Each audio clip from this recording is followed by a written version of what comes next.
विद्यार्थी मित्रांनो, आपल्या सर्वांना सुप्रभात. आपण मागच्या ऑनलाईन तासिकेमध्ये शब्दशक्ती या प्रकरणाला आपण सुरुवात केलेली आहे आणि शब्दशक्तीचे आपण 3 प्रकार सांगितलेले आहेत आणि ते 3 प्रकार म्हणजे 1 अभिधा शब्दशक्ती, 2 लक्षणा शब्दशक्ती आणि 3 व्यंजना शब्दशक्ती. अशा 3 शब्दशक्ती विचारांची आपण चर्चा केलेली आहे. मागच्या तासामध्ये आपण अभिधा म्हणजे काय, अभिधेची संकल्पना आणि अभिधेचे प्रकार आपण समजून घेतलेले आहेत. अभिधा शब्दशक्ती म्हणजे शब्दांची पहिली शक्ती, शब्दांची मुख्य शक्ती आणि या अभिधा शब्दशक्तीलाच वाचार्थ, मुख्यार्थ असंही म्हणतात. एखादा शब्द आपण ऐकल्यानंतर, आपल्या कानावर पडल्यानंतर त्या शब्दाचा अर्थ लगेच तात्काळ चटकन आपल्या लक्षात येतो किंवा आपल्या डोळ्यासमोर उभं टाकतो. त्या शब्दाचा अर्थ कळतो. तो अर्थ कळण्यासाठी, समजण्यासाठी आपला वेळ लागत नाही. या शब्दशक्तीस अभिधा शब्दशक्ती असे म्हणतात. आणि या अभिधा शब्दशक्तीचे 3 प्रकारही पाहिलेले आहेत आपण. योग अभिधा, योग म्हणजे काय तेही पाहिलेले आपण, त्याची उदाहरण पाहिलेले आहेत. रूढ अभिधा हाही अभिधेचा प्रकार आपण पाहिलेला आहे, त्याची उदाहरण सुद्धा आपण पाहिलेले आहेत. त्यानंतर अभिधा शब्दशक्तीचा 3रा प्रकार आहे योग रूढ अभिधा. अशा प्रकारे अभिधा शब्दशक्तीचा विचार आपण मागच्या तासिकेमध्ये आपण केलेला आहे. परीक्षेमध्ये प्रश्न हा कशा पद्धतीने येतो मागच्या तासिकेमध्ये मी चर्चा केलेली आहे आणि आजही मी सांगतो. अभिधा म्हणजे काय ते सांगून अभिधेचे प्रकार स्वतःला स्पष्ट करा.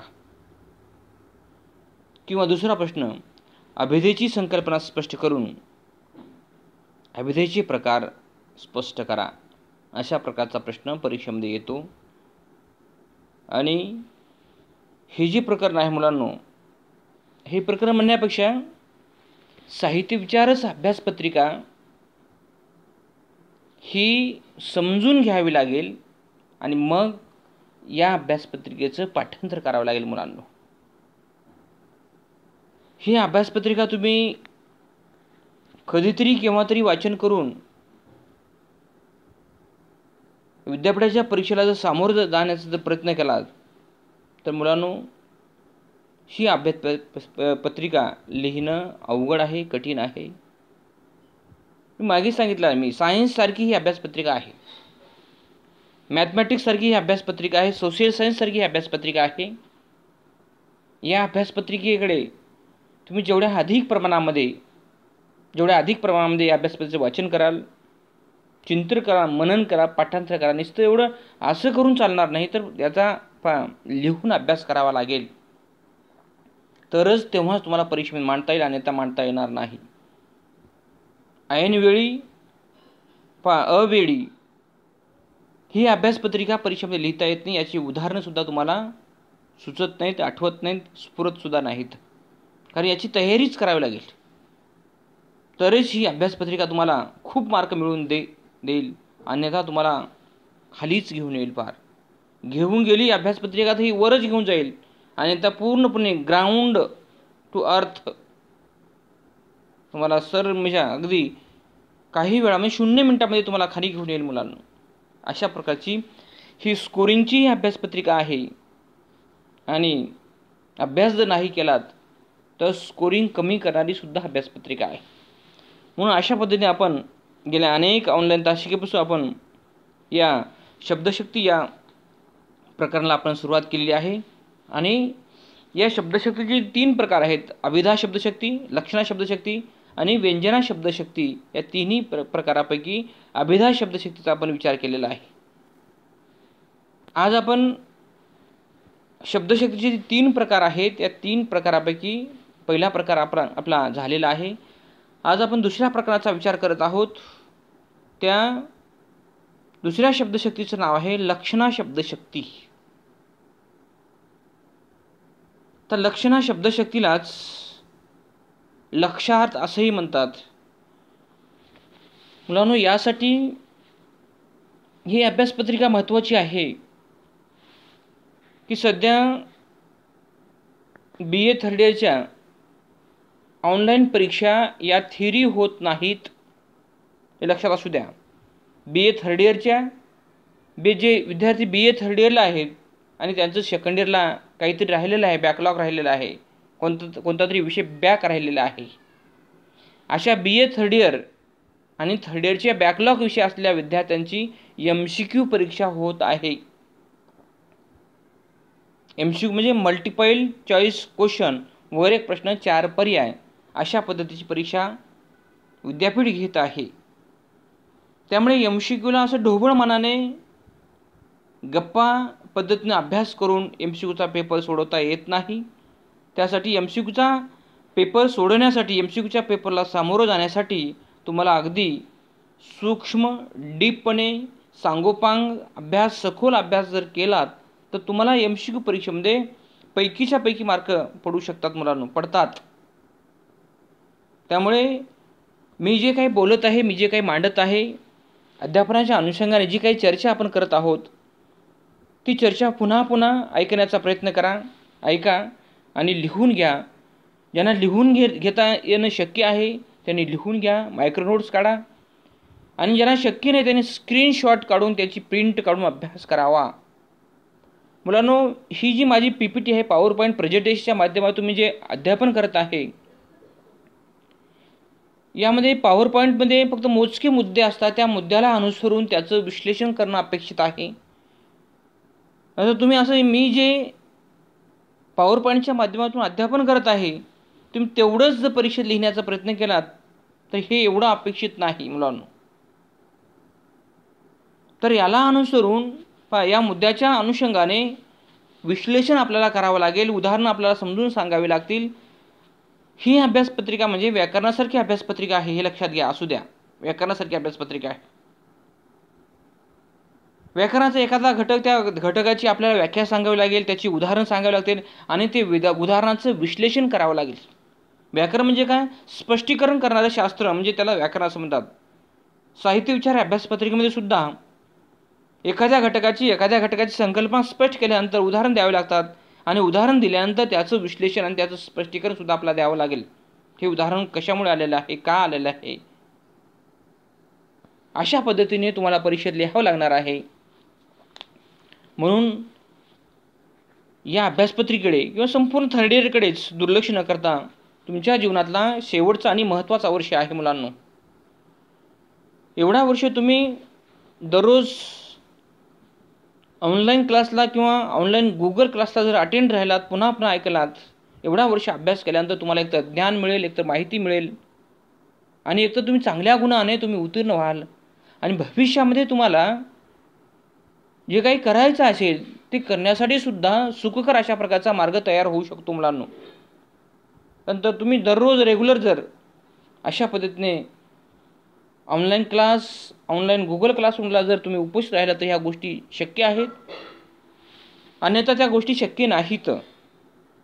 तुम्ही या वर्गाकडे अगदी सिरियसपणे, गंभीरपणे पाहायला शिका आणि असं जर पाहिला तुम्ही तर हे वर्ष तुमच्यासाठी फार काय अवघड नाही, अन्यथा फार अवघड आणि किचकट गुंतागुंतीचं होऊ शकतं मुलांनो. म्हणून आतापासूनच वेळ गेलेली नाही, आणखी खूप वेळ आहे मुलांनो. आपण इतर महाविद्यालय ज्या पद्धतीने BA थर्ड इयर आणि सेकंड इयरला सुरुवात केलेली आहे त्याच पद्धतीने आपण सुरुवात केलेली आहे. ठीक आहे, असो. आपण शब्दशक्तीच्या दुसऱ्या शब्दशक्तीला आपण सुरुवात करत आहोत. त्या शब्दशक्तीचं नाव आहे लक्षणा शब्दशक्ती. लक्षणा या शब्दशक्तीलाच लक्षार्थ असेही म्हणतात मुलांनो. मी यासाठी पर्यायी नावं याला काय म्हणतात, याला कोणत्या नावाने संबोधतात यासाठी सांगतो. कारण MCQची जर परीक्षा जर झाली तर या प्रकरणावर किंवा या अभ्यासपत्रिकेवर MCQचे प्रश्न विचारण्यासाठी खूप वाव आहे, खूप संधी आहे, खूप स्कोप आहे, म्हणून सांगतो तुम्हाला. त्यामुळे तुम्ही जर अशा पद्धतीने चांगला जर अभ्यास केला तर तुम्हाला पर्यायी नावं, पर्यायी संकल्पना, पर्यायी नेक नेम तुम्हाला माहीत असू शकतं. आता लक्षणा शब्दशक्तीचा आपण या प्रत्यक्ष या प्रकाराला आपण सुरुवात करणार आहोत. लक्षणा शब्दशक्तीलाच लक्षार्थ असे म्हणतात. तर लक्षणा शब्दशक्ती म्हणजे काय, आपण मागच्या तासाला पाहिलेलं आपण अभिधा शब्दशक्ती म्हणजे शब्दाची पहिली शक्ती. त्याच पद्धतीने लक्षणा शब्दशक्ती म्हणजे शब्दाची दुसरी शक्ती असे या शक्तीला म्हणतात. आता प्रत्यक्ष लक्षणा शब्दाचा विचार आपण या घटकामध्ये करणार आहोत. एखाद्या वाक्याचा बोध होण्यासाठी पहिल्यांदा आपण वाक्य वाचतो किंवा वाक्य आपल्या कानावर पडतात आणि वाक्य कानावर पडल्यानंतर ते वाक्य श्रवण केल्यानंतर आपण त्या वाक्याचा मथितार्थ, भावार्थ, अर्थ समजून घेण्याचा प्रयत्न करतो, बोध करून घेण्याचा आपण प्रयत्न करतो. आणि त्या वाक्याचा जर बोध जर झाला, सहज जर झाला, तर ती शब्दशक्ती अभिधा शब्दशक्ती आहे असं आपण ओळखतो. परंतु त्या वाक्यातून, त्या शब्दातून जर सहजपणे बोध जर होत नसेल तर ती शब्दाची ते वाक्य, ते शब्द अभिधा शब्दशक्तीचं नाही असं आपण समजतो मुलांनो. मग अभिधा शब्दशक्ती आणि दुसरी शब्दशक्ती कोणती आहे? कोणती आहे ती? लक्षणा शब्दशक्ती आहे. मग त्या लक्षणा शब्दशक्तीकडे आपण वळतो मुलांनो. म्हणून एखाद्या वाक्याचा बोध होण्यासाठी कित्येक वेळा मुख्यार्थ व वाच्यार्थाचा उपयोग होत नाही. मग आता मी सांगितलेलं आहे, एखाद्या वाक्याचा बोध होण्यासाठी कित्येक वेळा मुख्यार्थ व वाच्यार्थाचा उपयोग होत नाही. एखादा शब्द किंवा एखादं वाक्य आपल्या कानावर पडल्यानंतर आपण शब्दाच्या ज्या 3 शक्ती आहेत त्या 3 शब्दशक्तीपैकी आपण पहिली जी शब्दशक्ती आहे त्या पहिल्या शब्दशक्तीची निकष आपण लावतो, मोजपट्टी लावून पाहतो, आपण तपासून पाहतो, त्याचं मोजमाप करण्याचा प्रयत्न करतो आपण. कारण अभिधा शब्दशक्ती जे काही निकष आहेत त्या निकषामध्ये हे वाक्य हे शब्द बसतं का, जर बसत जर असेल तर आपण चटकन म्हणतो ही अभिधा शब्दशक्ती आहे. परंतु कधी कधी अभिधा शब्दशक्तीलाच मुख्यार्थ असं म्हणतात. मुख्यार्थ म्हणजे पहिला अर्थ, प्रधान अर्थ, प्रमुख अर्थ, आणि अभिधा शब्दशक्तीलाच वाच्यार्थ असं सुद्धा असं म्हणतात. म्हणून एखाद्या वाक्याचा बोध होण्यासाठी कित्येक वेळा मुख्यार्थ व वाच्यार्थाचा उपयोग होत नाही. त्यावेळी मुख्यार्थ सोडून व वाच्यार्थ सोडून दुसरा अर्थ आपल्याला स्वीकारावा लागतो. आणि अशा शब्दशक्तीस लक्षणा शब्दशक्ती असे म्हणतात. पुन्हा एकदा या लक्षणा शब्दशक्तीची व्याख्या ऐका आणि समजून घ्या. एखाद्या वाक्याचा बोध होण्यासाठी कित्येक वेळा मुख्यार्थ व वाच्यार्थाचा उपयोग होत नाही.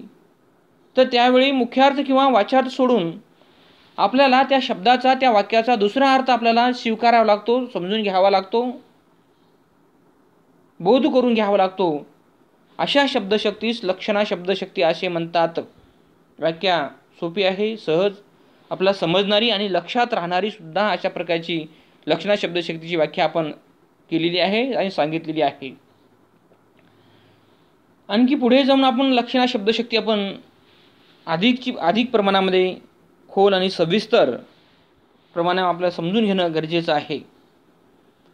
मुख्यार्थापेक्षा जेव्हा एखाद्या शब्दाचा, एखाद्या वाक्याचा मुख्यार्थाने आपल्याला अर्थ समजत नसेल, गळी उतरत नसेल, त्याचा अर्थ जुळत नसेल, तर मुख्यार्थापेक्षा वेगळा अर्थ लक्षित जेव्हा होतो, मुख्यार्थापेक्षा वेगळा अर्थ जेव्हा लक्षित होतो, तेव्हा त्या शब्दशक्तीस लक्षणा शब्दशक्ती असं सुद्धा म्हणतात.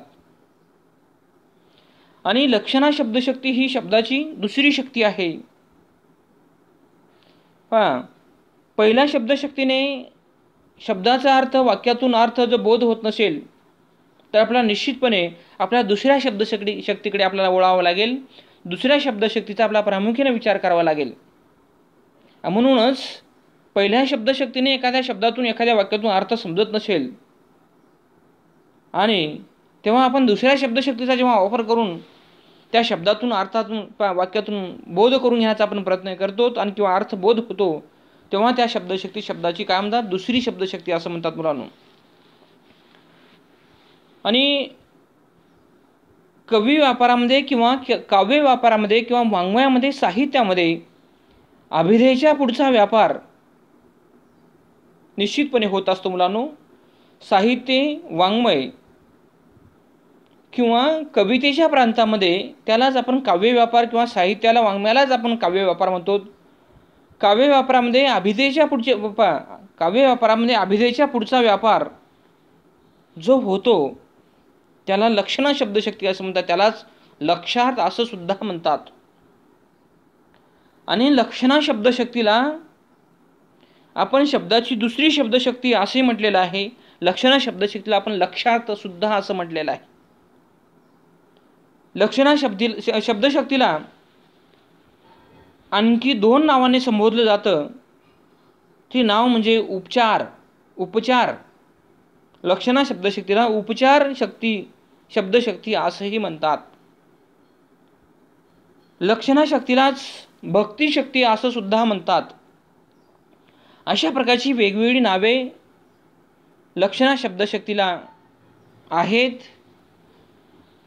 शब्दशक्ती व्यापार, शब्दशक्ती विचार हा नुसता शब्दांचा विचार नसून हा अर्थाचा विचार सुद्धा आहे मुलांनो.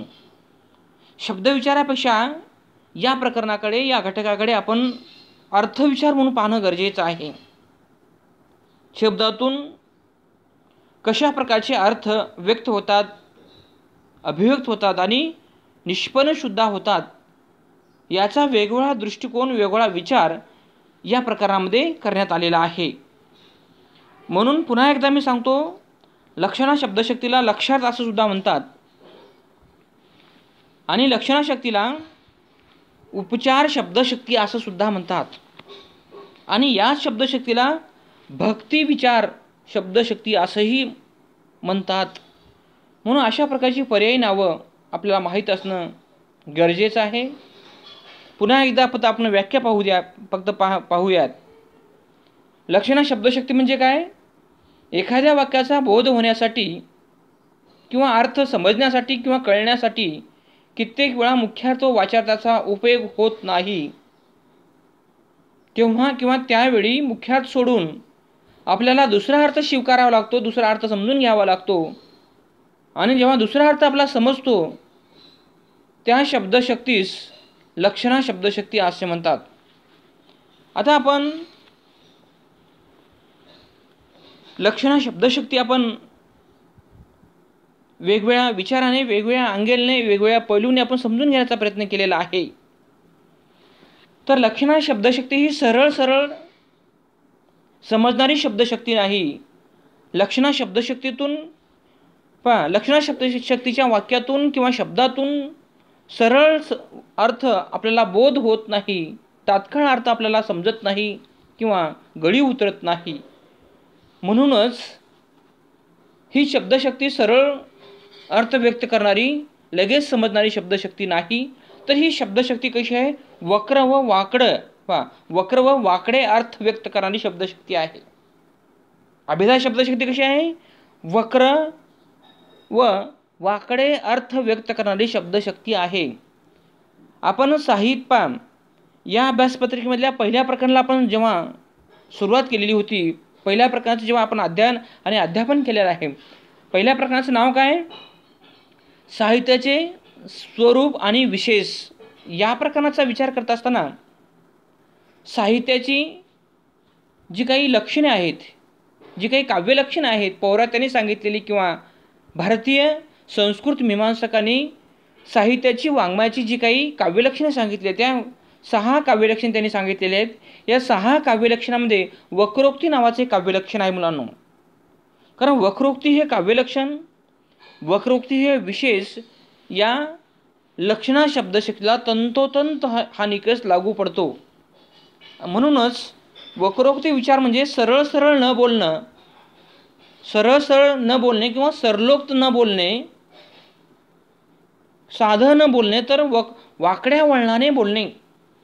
कवी, साहित्यिक, लेखक लोक सरळ न लिहिता, सरळ न बोलता ते नागमोडी वळणाने लिहितात आणि नागमोडी वळणाने बोलतात. कारण कवी हा, साहित्यिक हा सामान्य माणसापेक्षा हा तो वेगळा असतो, भिन्न असतो, असामान्य असतो, अलौकिक असतो. त्यामुळे तो सरळ न बोलता, सरळ न लिहिता तो वेगळ्या सामान्य माणसापेक्षा तो भिन्न लिहितो, भिन्न मांडतो. म्हणूनच साहित्यामध्ये, वाङ्मयामध्ये वक्रोक्ती हे काव्यलक्षण पदोपदी आपल्याला पाहायला मिळतं. आणि अशा प्रकारच्या वाङ्मयासच आपण वाङ्मय असं म्हणतो मुलांना. म्हणून सामान्य माणूस आणि साहित्यिक यामध्ये भेदच यासाठी असतो. कारण सामान्य माणसापेक्षा लेखकामध्ये लक्षणा शब्दशक्तीचा संचार प्रामुख्याने आपल्याला पाहायला मिळतो. म्हणूनच ती माणसं वेगळी आहेत, वेगळी ठरतात आणि वेगळ्या प्रकारची ओळख सामान्य माणसापेक्षा यासाठी या निकषामुळे निर्माण झालेली आहे. म्हणूनच लक्षणा शब्दशक्तीमध्ये वक्र व वाकडे अर्थ व्यक्त करणारी शक्ती असं आपण याकडे पाहिलं पाहिजे. म्हणून अभिधा शब्दशक्ती ही वक्र व वाकडे अर्थ व्यक्त करणारी शक्ती आहे असे आपल्याला आवर्जून आपल्याला सांगावे लागेल, नोंदवावे लागेल. आता लक्षणा शब्दशक्तीमध्ये मूळ अर्थ दुसऱ्या अर्थास लक्षतो. काय? मूळ अर्थ असतो, मुख्य अर्थ असतो, त्यामध्ये असतो. पण तो मुख्य लक्षणा शब्दशक्तीमध्ये मुख्य अर्थ हा बाधित झालेला असतो, तो नाहीसा झालेला असतो, तो लपलेला असतो. म्हणून मूळ अर्थ दुसऱ्या अर्थात लक्षितो. मूळ अर्थ दुसऱ्या अर्थात लक्षितो तेव्हा आपण त्याला काय म्हणतो? लक्षार्थ असं म्हणतात. आपण तेव्हा लक्षात असं म्हणतो. लक्षणा शक्ती शब्द आताच आपण या गोष्टीचा आपण निर्देश केलेला आहे, नामोल्लेख केलेला आहे. लक्षणा शब्दशक्ती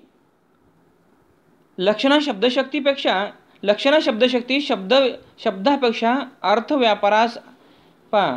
अर्थव्यापाराचा विचार करणारी ही शक्ती आहे. लक्षणा शब्दशक्तीमध्ये फक्त शब्दांची मांडणी, शब्दांची गुंफण केलेली नसते. तर लक्षणा शब्दशक्तीमध्ये शब्दापेक्षा किंवा शब्दविचारापेक्षा अर्थविचारांचा अधिक प्रमाणामध्ये किंवा पूर्णतः विचार केलेला असतो. आणि या शब्दशक्तीमध्ये बाधित मुख्यार्थच लक्षात सूचित करतो. बाधित मुख्यार्थच लक्षात सूचित करत असतो. आपण त्या वाक्याकडे, त्या शब्दाकडे, त्या शब्दशक्तीकडे आपण कसं पाहतो, त्यातले बारकावे त्यातले वेगवेगळे दृष्टिकोन आपण त्याकडे कसं समजून घेतो, यानुसारच लक्षणा शब्दशक्तीचा विचार आपल्याला करावा लागतो. लक्षार्थ मुख्यार्थाशी संबंधित असतो मुलांनो. लक्षणा शब्दशक्ती ही स्वतंत्र नसते. तर लक्षणा शब्दशक्ती ही अभिधा शब्दशक्तीचा समन्वय असतो मुलांनो, संबंध असतो. लक्षणा शब्दशक्ती ही अभिधा शक्तीवर अवलंबून असते. अभिधा शब्दशक्तीचा आणि लक्षणा शब्दशक्तीचा समन्वय असतो. आणि म्हणूनच लक्षणा शक्ती ही अभिधा शब्दशक्तीशी संबंधित असते. म्हणूनच लक्षात मुख्यार्थाशी काय संबंधित आहे. कारण स्वतंत्र ही शब्दशक्ती कोणतीच नसते. दुसरी शक्ती ही पहिल्या शब्दशक्तीशी काही ना काही प्रत्यक्ष अप्रत्यक्ष या लक्षणा शब्दशक्तीचा अभिधा शब्दशक्तीशी संबंध आणि समन्वय थोड्या प्रमाणात का होईना जुळलेला असतो. अभिधा शब्दशक्तीवरच लक्षणा शक्ती ही अवलंबून आहे. म्हणून लक्षार्थ मुख्यार्थाशी काय असतो? संबंधित असतो. याचाच अर्थ लक्षणा शब्दशक्ती ही स्वतंत्र शब्दशक्ती नसते. लक्षणा शब्दशक्तीमध्ये शब्दाचा मूळ अर्थ न लागणे. मूळ अर्थ असतो पण तो बाधित झालेला असतो, झाकलेला असतो, तो लपलेला असतो, मागे दडलेला असतो. तो मुख्यार्थ हा लक्षात सूचित करत असतो. दुसरा अर्थ त्यातून व्यक्त होतो. अशा प्रकारचा इशारा किंवा अशा प्रकारचा संकेत किंवा अशा प्रकारचं संसूचन करण्याचं काम यामध्ये अभिधा शब्दशक्ती करत असते. उदाहरणामध्ये आपण आता ही शब्दशक्ती वेगवेगळ्या घटकाच्या माध्यमातून समजून आपण घेण्याचा आपण प्रयत्न केलेला आहे. मागेच मी सांगितलेलं आहे, साहित्य विचार हे व्याकरणासारखं शास्त्र आहे. कारण व्याकरणामध्ये निश्चित व्याख्यांचा अभ्यास करून किंवा व्याख्या लिहून तो प्रश्न त्या प्रश्नाची उकल होत नसते. म्हणून सोधारण स्पष्ट करा असा जेव्हा प्रश्न परीक्षेमध्ये येतो तेव्हा आपल्याला वेगवेगळी उदाहरण देऊन तो प्रश्न, ती संकल्पना आपल्याला समजून द्यावी लागते, विशद करावी लागते, उलगडावी लागते. म्हणून साहित्य विचार या अभ्यासपत्रिकेमध्ये व्याकरणाला उदाहरणाला विशेष असं महत्त्व आहे. उदाहरण दिल्याशिवाय ती संकल्पना स्पष्ट होत नाही, ती समजत नाही, विशद होत नाही. म्हणून प्रत्येक घटकामध्ये उदाहरणाला विशेष अशा प्रकारचं महत्त्व आहे. आता आपण लक्षणा शब्दशक्ती आपण समजून घेतलेली आहे, त्याच्या व्याख्यासुद्धा पाहिलेल्या आहेत. आता आपण उदाहरणांचा विचार करूयात मुलांनो. यामध्ये आपण 3 उदाहरणांचा विचार करणार आहोत. पहिलं उदाहरण आहे माझ्या ग दारावरनं कोण्या राजाचा हाती गेला. हे उदाहरण म्हणजे लोकसाहित्यातील एक स्त्री ओवी आहे मुलांनो. ही ओवी कोणी लिहिलेली आहे, हे वाक्य कोणाचं आहे, ही रचना कोणाची आहे, ही कोणालाही माहीत नाही. कारण लोकसाहित्याचा कर्ता हा अज्ञात असतो, अनामिक असतो. कारण लोकसाहित्य ते लोकांचं साहित्य आहे, ते लोकवाङ्मय आहे. त्यामुळे हे उदाहरण, ही वाक्ये किंवा ही स्त्री ओवीची रचना किंवा ही स्त्री ओवीचं काव्यरचना कोणाची आहे आपल्याला माहीत नाही. परंतु आपण या उदाहरणाचा विचार करणार आहोत. माझ्या ग दारावरनं कोण्या राजाचा हाती गेला. या उदाहरणाचा आपल्याला या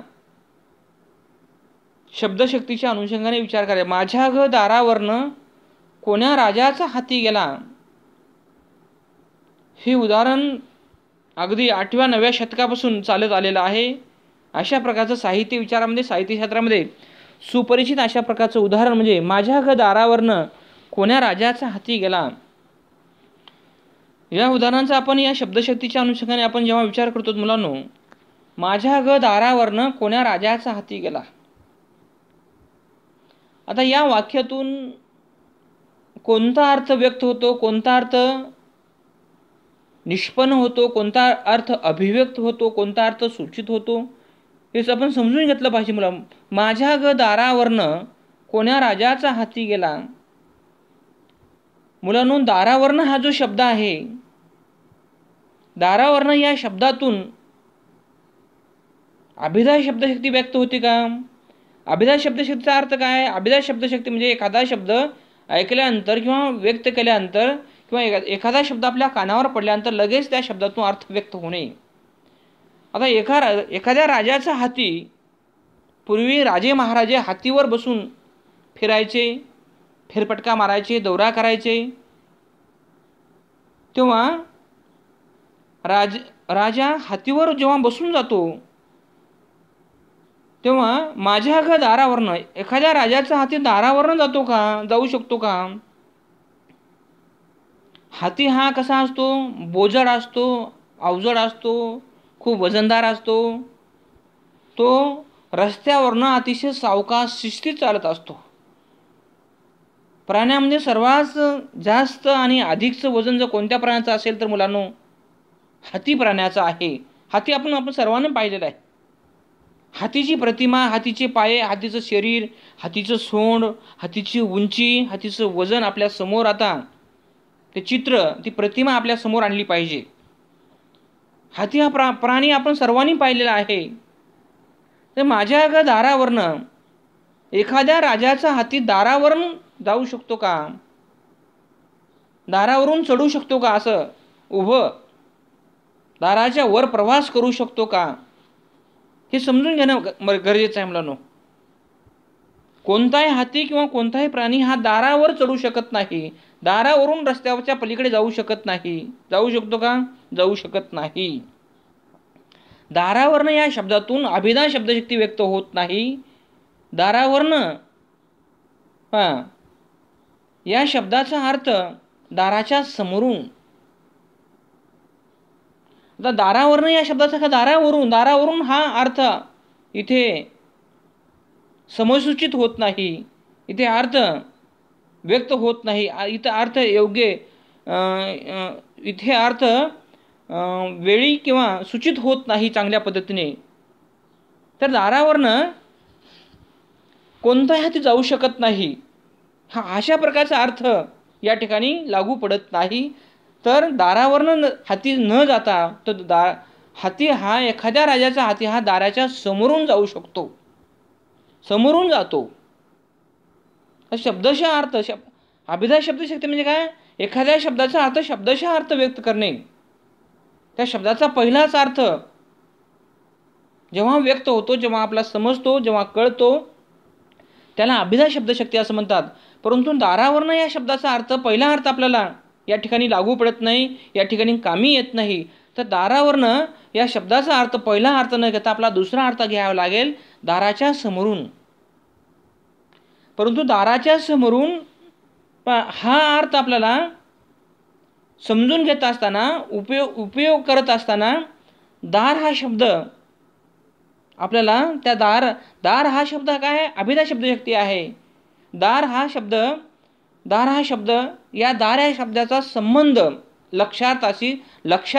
लक्षणा शब्दशक्तीचा दार या अभिधा शब्दशक्तीशी संबंध आपल्याला जोडून घ्यावा लागेल.